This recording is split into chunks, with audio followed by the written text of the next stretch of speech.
SIP की दुनिया भी बड़ी अजीब है। सभी लोग चाहते हैं कि मेरा जो एसआईपी प्लान है ना वो मेरे को सबसे ज्यादा रिटर्न दे, बट बहुत सारे लोग यहाँ पे आके मात खा जाते हैं। अब क्या होता है ना कि हर एक काम करने का एक तरीका होता है। अगर आप उस तरीके से उस काम को नहीं करेंगे तो वो काम खराबी होगा बाद में चल के। वैसे ही एक अच्छा एसआईपी प्लान चूज करने का एक तरीका होता है। अगर आप उस तरीके से उस एसआईपी प्लान को चूज नहीं करेंगे तो बाद में चल के आपको कोई भी रिटर्न नहीं मिलने वाला, उल्टा आपका लॉस ही हो जाएगा। तो स्वागत है आपका एक और एसआईपी की वीडियो में। इस वीडियो के अंदर हम बात करने वाले हैं कि आखिर में एक अच्छा एसआईपी प्लान चूज करने के लिए आपको किन किन बातों का ध्यान रखना है। तो इस वीडियो को देखने के बाद आप सब्सक्राइब करें या ना करें, बट मैं तो ये दावा करता हूं कि आपको आज के बाद एक अच्छा एसआईपी प्लान चूज करने में कोई भी दिक्कत नहीं आएगी। तो फिर देर किस बात की, वीडियो को स्टार्ट करते हैं। सबसे पहला तरीका है जो कि सभी इन्वेस्टर्स को ये चीज जरूर देखनी चाहिए। अपने फाइनेंशियल गोल को एक बार डिफाइन करिए, उसको नोट करिए कॉपी पे बैठ के। अब बहुत सारे लोग होते हैं जो अपने फाइनेंशियल गोल के बारे में सोचते ही नहीं है, केवल उनको म्यूचुअल फंड दिखता है सामने और उसमें आंख बंद करके वो पैसा डाल देते हैं। अब एग्जांपल के तौर पे आपको दिल्ली से मुंबई जाना है तो आप 3 तरीकों का इस्तेमाल करेंगे। आप ट्रांसपोर्टेशन का इस्तेमाल करेंगे, मतलब बस का, कार का। दूसरा आप एरोप्लेन का इस्तेमाल करेंगे और तीसरा आप ट्रेन का इस्तेमाल करेंगे। इन तीनों के द्वारा आप मुंबई पहुंच सकते हैं दिल्ली से।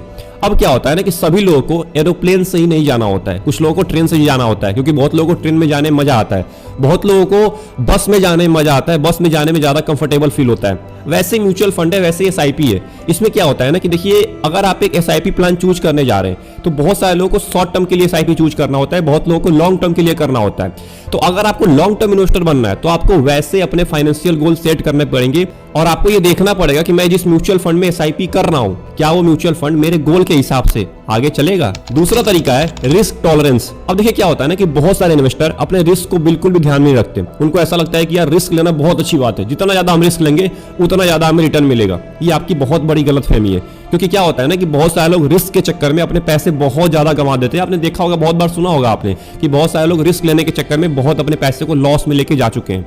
अब ऐसा क्यों होता है? क्योंकि क्या होता है ना कि हम रिस्की पर्सन नहीं होते, हमारे पास रिस्क लेने लायक कैपेबिलिटी नहीं होती, हमारे पास उतने पैसे नहीं होते हैं, हम ज्यादा रिस्क ले लेते हैं। अब इससे क्या होता है कि लॉस हो जाता है। अब आपको ये देखना पड़ेगा कि आपका रिस्क टॉलरेंस है क्या। अब देखिए 3 तरीकों के फंड होते हैं, equity fund, debt fund and hybrid fund. इन तीनों में आप पैसे इन्वेस्ट कर सकते हैं। इक्विटी फंड में आपको ज्यादा रिस्क लेना होता है, बट यहाँ पे आपको ज्यादा रिटर्न भी मिलता है, बट ये गारंटी नहीं है कि आपको यहाँ पे ज्यादा रिटर्न मिलेगा ही मिलेगा, यहाँ पे आपका लॉस भी हो सकता है अच्छा खासा। दूसरा है हाइब्रिड फंड। हाइब्रिड में एक बैलेंस रहता है, मतलब यहाँ पे रिस्क भी होता है और रिटर्न भी मिलता रहता है, मतलब सब कुछ बैलेंस होता है। बट वहीं जो डेट फंड होता है ना, उसमें कम रिस्क होता है और आपको रिटर्न भी कम मिलता है यहाँ पे। तो अगर आप एक कम रिस्क की पर्सन है तो आप डेट फंड की तरफ जा सकते हैं। अगर आपको एक बैलेंस रिटर्न चाहिए, बट वहीं अगर आप चाहते हैं कि मेरे को ज्यादा रिटर्न चाहिए, मेरे को ज्यादा रिस्क लेना है, तो आप इक्विटी फंड की तरफ जा सकते हैं। तीसरा तरीका है इन्वेस्टमेंट हॉरिजॉन, मतलब कि आपको कितने टाइम के लिए एसआईपी प्लान चूज करना है। अब देखिए, सबको दिल्ली से मुंबई ही नहीं जाना होता है, कुछ लोगों को दिल्ली से बनारस जाना होता है, कुछ लोगों को दिल्ली से कोलकाता जाना होता है, कुछ लोगों को दिल्ली से अहमदाबाद जाना होता है। अब ऐसा क्यों होता है कि सभी लोग चाहते हैं कि मैं दिल्ली से मुंबई जाऊं? ऐसा आप बिल्कुल मत करिए। आपको अपने हिसाब से टाइम चूज करना है, अपने हिसाब से आपको देखना है कि मेरे को कितने टाइम के लिए पैसा इन्वेस्ट करना है। अब अगर आप एसआईपी कर रहे हैं 2000 रुपए से और आप सोच रहे हैं कि मेरे को 5 साल में ही इतना अच्छा रिटर्न मिल जाए कि फिर मेरे को एसआईपी करने की जरूरत ही ना पड़े, तो फिर आप गलत है। आप 2000 से एसआईपी कर रहे हैं तो आपको कम से कम 20 साल के लिए पैसा इन्वेस्ट करना है। अगर आप 10,000 से एसआईपी कर रहे हैं तो आप 5-10 साल के लिए कर सकते हैं, बट अगर आप 2000 से या 5000 से एसआईपी कर रहे हैं तो आपको 15-20 साल के लिए करना पड़ेगा, तभी जाके आपको एक अच्छा रिटर्न मिलेगा। तो अपना इन्वेस्टमेंट हॉरिजॉन एक बार जरूर सेट करिए कि आपको कितने टाइम के लिए पैसा इन्वेस्ट करना है, और आप उसको अपने एसआईपी, जो आप एसआईपी कर रहे हैं हर महीने, उससे आप अंदाजा लगा सकते हैं। चौथा तरीका है understand different type of funds, मतलब कि म्यूचुअल फंड्स में डिफरेंट टाइप्स होते हैं, 3 टाइप्स होते हैं, आपको पहले से मैं बता चुका हूं, equity fund, debt fund and hybrid fund. इन तीनों के बारे में आपको अच्छे से रिसर्च करना पड़ेगा, क्योंकि इक्विटी फंड में आपको ज्यादा रिस्क मिलता है, रिटर्न भी आपको यहाँ पे ज्यादा मिलता है। वही बात करेगा डेट फंड की, तो यहाँ पे आपको रिटर्न कम मिलता है और आपको रिस्क भी बहुत ज्यादा कम मिलता है, क्योंकि यहाँ पे आपको 7 से लेकर 8-9% का आपको रिटर्न मिल जाता है। वही इक्विटी फंड की बात करें तो वहाँ पे आपको 15-20% का रिटर्न मिलता है, तो उसके लिए आपको रिस्क भी ज्यादा लेना होता है। और हाइब्रिड फंड के अंदर सब कुछ बैलेंस होता है, मतलब यहाँ पे रिस्क भी थोड़ा बहुत मिलता है और थोड़ा बहुत यहाँ पे आपको रिटर्न भी मिल जाता है, मतलब यहाँ पे सब कुछ बैलेंस होता है, एक बैलेंस्ड रिटर्न आपको मिलता रहता है। तो इन तीनों फंड के बारे में, इन तीनों टाइप्स के बारे में आपको अच्छे से जानना होगा, तभी आपको पैसा इन्वेस्ट करना है। 5वां तरीका है परफॉर्मेंस। जब बेस्ट एसआईपी प्लान चूज करने की बारी आती है तो हम बहुत सारे म्यूचुअल फंड को रिसर्च करते हैं और बहुत सारे म्यूचुअल फंड के रिटर्न्स को हम देखते हैं, उसके परफॉर्मेंस को देखना स्टार्ट करते हैं। अब क्या होता है कि हम यहाँ पे एक गलती करते हैं, हम पिछले 2-3 साल का परफॉर्मेंस देखिए, हम ये तय कर लेते हैं कि ये फंड मेरे को 20 साल तक भी ऐसे ही रिटर्न देता रहेगा। ये आपकी सबसे बड़ी गलतफहमी है और ये मैक्सिमम बिगिनर करते हैं। और आप में से इतने लोग पैसे इन्वेस्ट किए हैं उसमें से लगभग सभी लोग, लगभग मैं बता रहा हूं, लगभग बहुत सारे लोग ऐसे ही किए होंगे। पिछले 2-3 साल का रिटर्न देखे होंगे, इस फंड ने मेरे को 30%, 40%, 50% का रिटर्न दिया है, अब मैं पैसा इन्वेस्ट कर दूंगा तो आगे भी मेरे को ये इतना ही देता रहेगा। ये गारंटी बिल्कुल नहीं है, ये आप बहुत बड़ी गलतफहमी में जी रहे हैं। आप एक काम करिए, आपको अगर पिछले साल का परफॉर्मेंस देखना ही है तो आप 10 साल का देखिए ना। 10 साल में क्या वो फंड ने आपको कंसिस्टेंटली एनुअल रिटर्न दिया है 15% का, 20% का? अगर दिया है तो आप बिल्कुल इन्वेस्ट करिए, अगर नहीं दिया है तो आप एक बार सोचिए कि क्या वो म्यूचुअल फंड कहीं एक साल में ज्यादा रिटर्न दे रहा है, कहीं दूसरे साल में कम रिटर्न तो नहीं दे रहा है। ऐसे आपको देखना पड़ेगा। छठवां तरीका है एक्सपेंस रेशियो।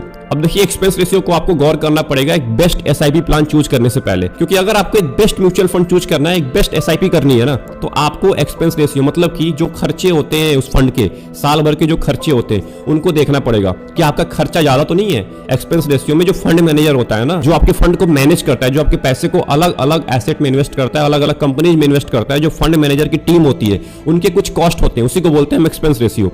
और एक्सपेंस रेशियो किसी फंड का 1% भी होता है, 1% से कम भी होता है और 1% से ज्यादा भी होता है। तो आप गौर करिए कि क्या जो मैं म्यूचुअल फंड चूज कर रहा हूं उसका एक्सपेंस रेशियो 1% या 1% से ज्यादा तो नहीं है। अगर ज्यादा है तो आप उस म्यूचुअल फंड से दूर भागिए, क्योंकि वो आपके ज्यादातर पैसे खाएगा, ज्यादातर आपके रिटर्न में से पैसे खाएगा और बाद में चल के आपको ये पता चलेगा, मतलब 10 साल के बाद, 20 साल के बाद, कि मेरे बहुत लाख रुपए कम हो चुके हैं केवल एक्सपेंस रेशियो की वजह से। अगर आपको एक बेस्ट एसआईपी प्लान चूज करना है तो कम एक्सपेंस रेशियो वाले म्यूचुअल फंड में पैसा इन्वेस्ट करिए। अगर आप ज्यादा एक्सपेंस रेशियो वाले म्यूचुअल फंड में पैसा इन्वेस्ट कर रहे हैं तो एक बात का ध्यान रखिएगा कि वो म्यूचुअल फंड भी आपको ज्यादा रिटर्न देना चाहिए। सातवां तरीका है फंड मैनेजर ट्रैक रिकॉर्ड। अब देखिए क्या होता है ना कि हम फंड मैनेजर के बारे में सोचना बिल्कुल छोड़ देते हैं।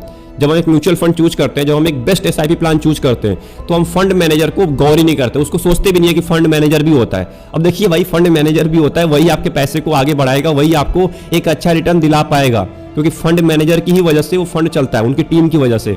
अब क्या होता है ना कि हम फंड मैनेजर के बारे में सोचते भी नहीं है। आपको ये देखना पड़ेगा कि जो मेरा फंड मैनेजर है, जिसमें मैं म्यूचुअल फंड में पैसा इन्वेस्ट कर रहा हूँ, एसआईपी शुरू कर रहा हूँ, उसमें एक फंड मैनेजर भी होता है, उसको आपको देखना पड़ेगा और उसके बारे में आपको रिसर्च करना पड़ेगा कि आखिर में वो कब से काम कर रहा है, किन फंड्स में काम कर चुका है, उसका एक्सपीरियंस क्या है, ये सारी चीजें आपको देखनी पड़ेंगी। आठवां तरीका है फंड साइज। अब देखिए, म्यूचुअल फंड के कुछ ना कुछ साइज होते हैं जिसको हम बोलते हैं AUM, एसेट अंडर मैनेजमेंट, मतलब कि उस फंड के अंदर कितने पैसे इन्वेस्टेड है, मतलब कितने उसमें पैसे ऑलरेडी इन्वेस्टेड है, उसको हम AUM के तौर पे देखते हैं। आप देखते होंगे अपने म्यूचुअल फंड में AUM।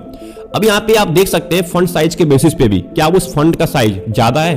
अगर ज्यादा है तो अच्छी बात है, आप उसमें जा सकते हैं, बट उसमें आपको ज्यादा रिटर्न नहीं मिलेगा। अब क्या होता है ना कि देखिए, कोई भी फंड का अगर फंड साइज 20,000 करोड़ है, 30,000 करोड़ है, 40,000 करोड़ है, इसका मतलब कि ऑलरेडी उसमें बहुत सारे पैसे इन्वेस्टेड हैं। तो फंड मैनेजर को थोड़ी सी प्रॉब्लम होती है अच्छा रिटर्न दिलाने में, क्योंकि उसमें ऑलरेडी बहुत सारे पैसे इन्वेस्टेड हैं और उनको नई नई कंपनीज खोजनी पड़ती है, स्पेशली स्मॉल कैप फंड में। स्मॉल कैप फंड में अगर इतना है ना आपका AUM, तो आप उससे बचिए, आप उसमें इन्वेस्ट ना करें, क्योंकि आपको ज्यादा रिटर्न नहीं मिलने वाला है। ऑब्वियस सी बात है, अगर जिस भी फंड का AUM ज्यादा है, मतलब उसमें ज्यादा पैसे ऑलरेडी इन्वेस्टेड है, तो फंड मैनेजर बहुत ज्यादा परेशान हो जाता है नई नई स्मॉल कैप कंपनी ढूंढने में। वही अगर बात करें कम AUM की, मतलब जिस फंड का मान के चलिए 5,000 करोड़ है या 10,000 करोड़ है, तो उसमें आप पैसे इन्वेस्ट कर सकते हैं, क्योंकि उसमें चांसेस होते हैं आगे ग्रो करने के, उसमें फंड मैनेजर को फ्रीडम मिलता है। 9वां तरीका है एग्जिट लोड।